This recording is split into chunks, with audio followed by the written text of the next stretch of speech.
भारत माता की, भारत माता की, भारत माता की।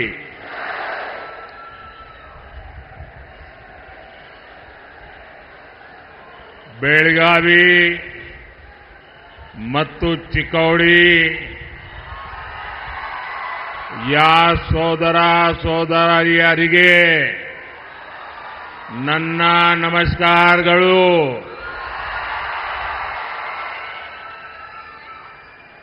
ताई भुवनेश्वरी और मां सौदत्ती येलम्मा को मैं प्रणाम करता हूं. भाइयों और बहनों, सबसे पहले तो मैं कर्नाटका के सभी वोटर्स का अभिनंदन करता हूं.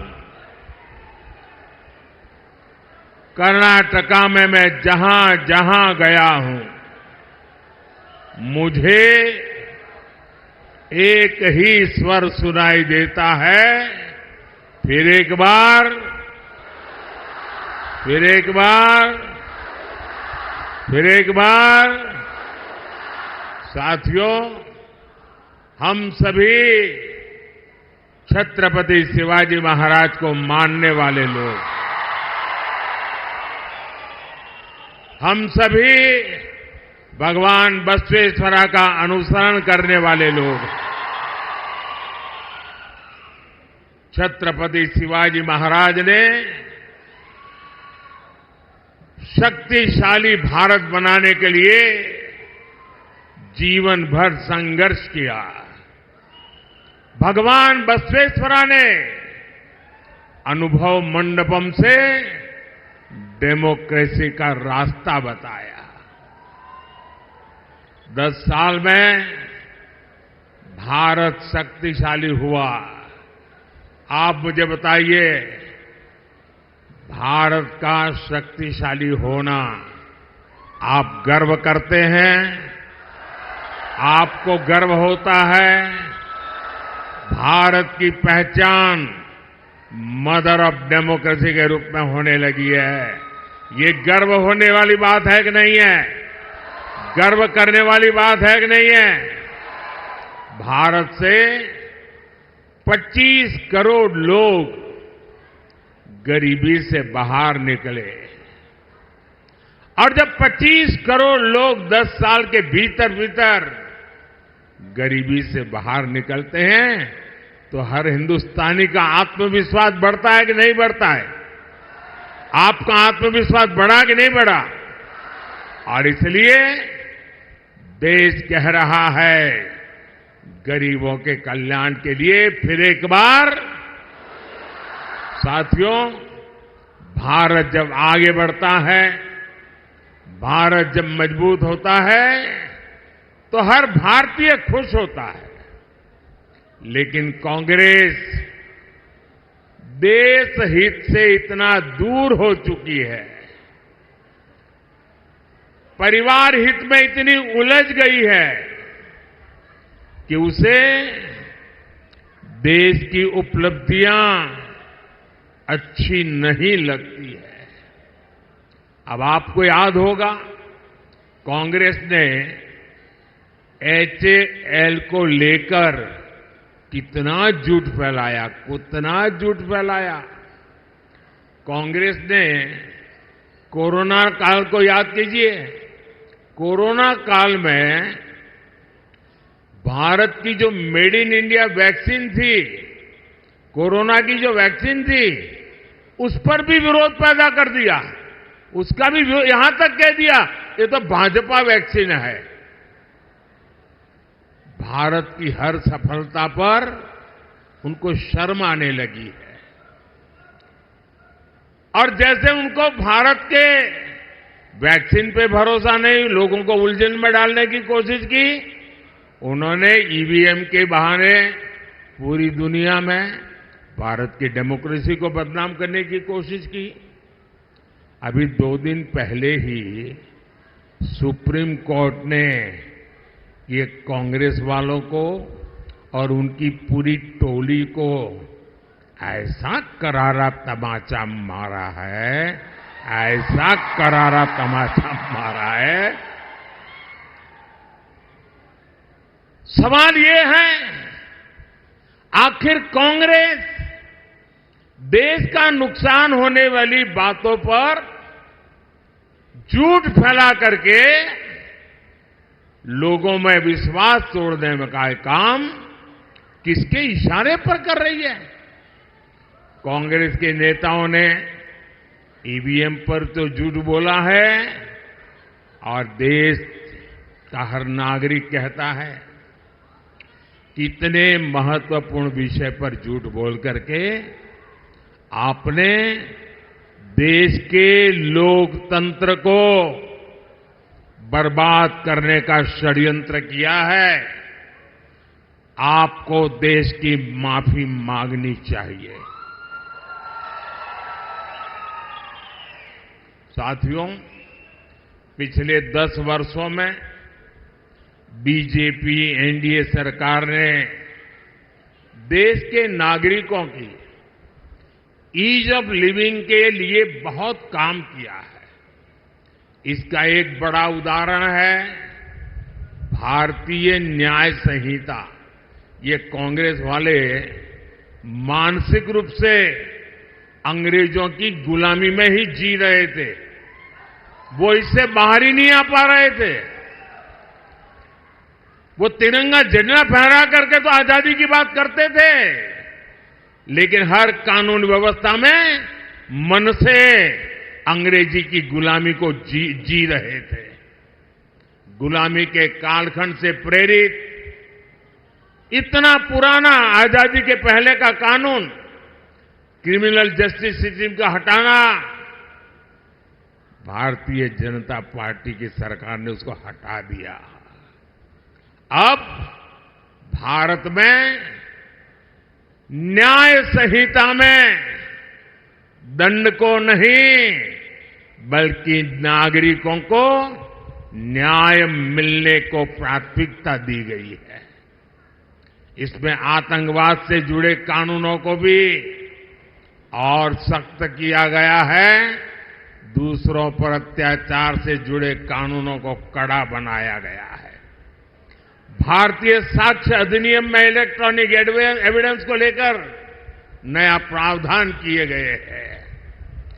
1 जुलाई से लागू होने के बाद ये संहिता देश के हर नागरिक को बहुत मदद करने वाली है।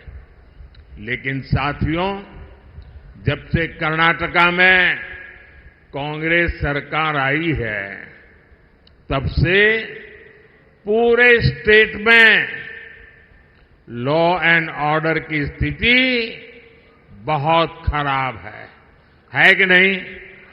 खराब है कि नहीं? हालत बद से बदतर हो रहा है कि नहीं हो रहा है? यहां बेलगावी में एक आदिवासी बहन के साथ जो कुछ हुआ, चिक्कोड़ी में जैन मुनि महाराज साहब के साथ जो हुआ, वो शर्मसार करने वाला है कि नहीं है? पीड़ा करने वाला है कि नहीं है? कर्नाटक की प्रतिष्ठा को धूल में मिलाने वाला है कि नहीं है? और देखिए उनकी हिम्मत। हुबली में हमारी एक बेटी के साथ जो कॉलेज कैंपस में हुआ, उसने तो पूरे देश में भूचाल ला दिया है। उस बेटी का परिवार एक्शन की मांग करता रहा, लेकिन कांग्रेस की सरकार तुष्टीकरण का दबाव उसी को प्राथमिकता देती है। उनके लिए नेहा जैसी बेटियों की जिंदगी की कीमत नहीं है, उनको तो अपने वोट बैंक की चिंता है। बेंगलुरु के कैफे में बम धमाका हुआ, तब भी कांग्रेस ने शुरुआत में इसे लेकर गंभीरता ही नहीं है। यहां तक कह दिया ये तो गैस का सिलेंडर फटा था। देश की जनता के आंख में क्यों धूल झोंक रहे हो कांग्रेस के लोग? अगर तुमसे नहीं बनता है तो छोड़ करके घर चले जाओ।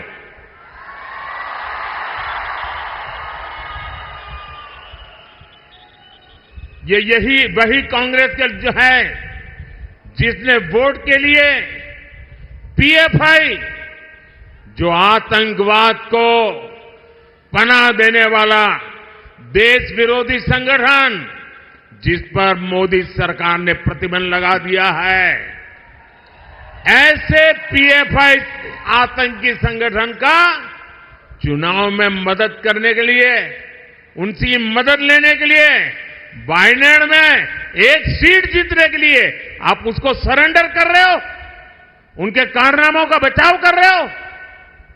लेकिन भाजपा सरकार ने देश और समाज विरोधी पीएफआई को बंद किया है। उससे बड़े बड़े खैरखा जेलों में सड़ रहे हैं भाइयों।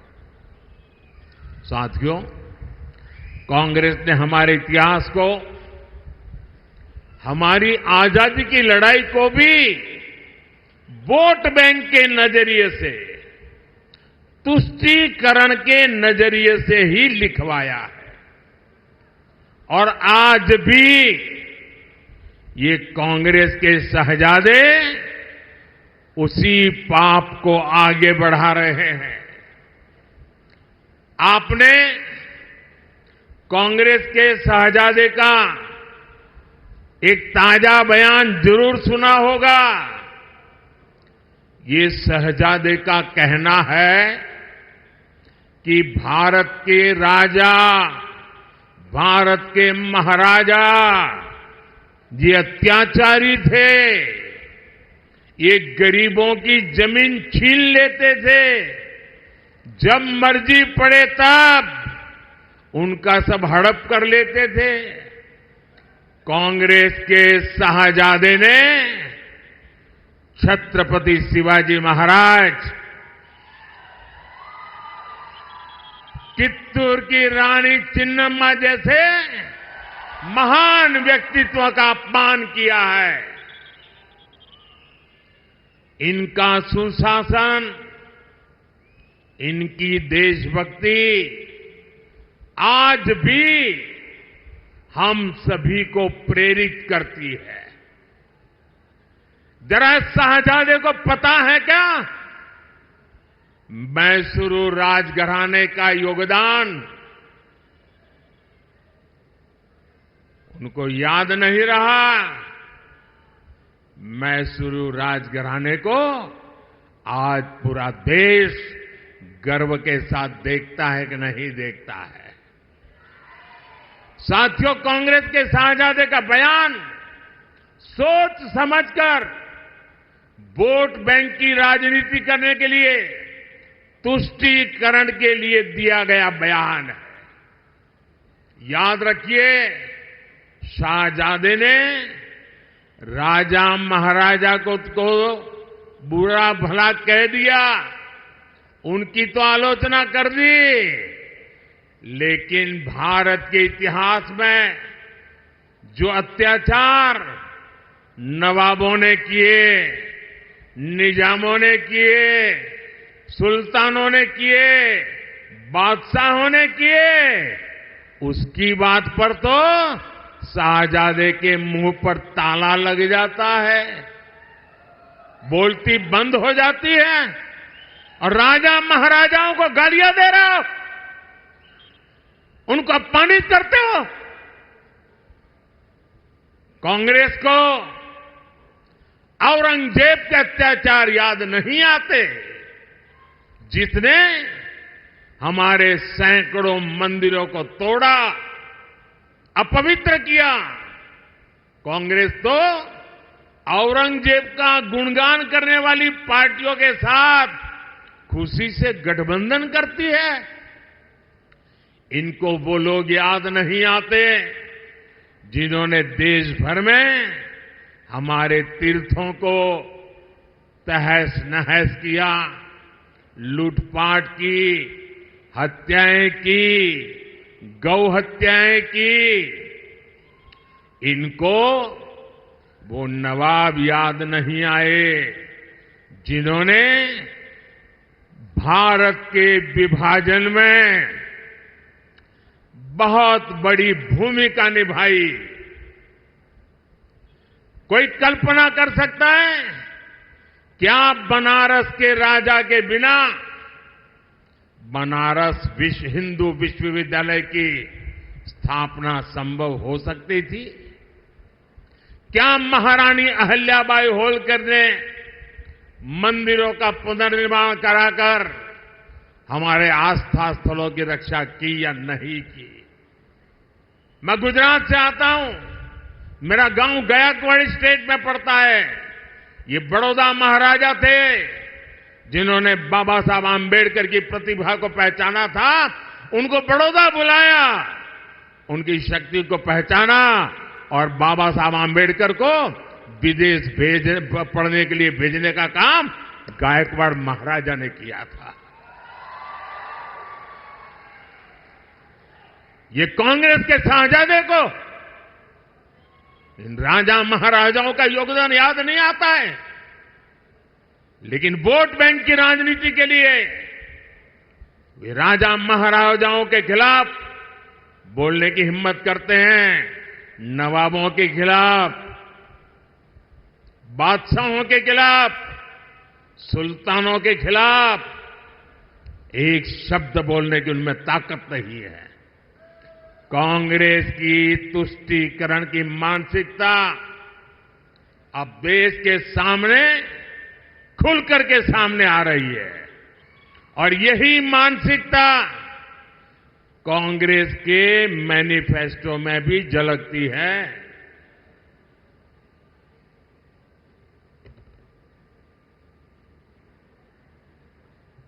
साथियों,